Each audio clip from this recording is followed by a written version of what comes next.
Hello guys, good morning everyone. Ito ang tanim ko na Dama de Noche. Ito ang kanyang bulaklak. Mabango ito guys. Oh. Bango siya. As in. Bango siya. Ito ang Dama de Noche na dala ng boss kong lalaki. So pinatanim niya sa akin. Isang ano lang ito. Yung isang sanga. So, ito ang, ano niya. Yan. Yan po. Yan. Ito. Dama de Noche. Napakabango ito, guys. Lagi ko siyang inaamoy-amoy. Tinatanggalan ng mga yellow na dahon. Yan. So, guys. Oh, yan.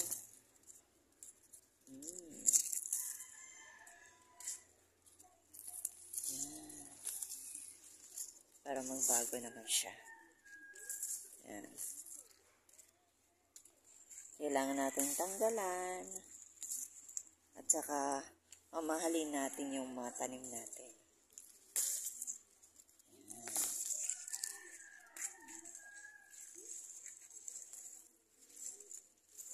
Yan guys. Ayan. Yan ang laklak niya guys.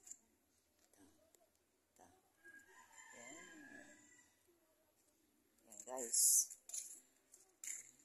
Babango yan eh. Mabango. Mabango na Dama de Noche. Yan. Marami nga ang tinatanim ko nito guys. Andun sa likod yung iba ang natanim ko. Ito. Alam mo guys, pag nagtanim ka, hahanap ka ng isang sanga, tapos putulin mo lang. Pwede mo na ilalagay sa paso. Lagyan ng lupa hanggang siya ay mabubuhay. Yan guys. Thank you guys sa pag-watching. Bye everyone.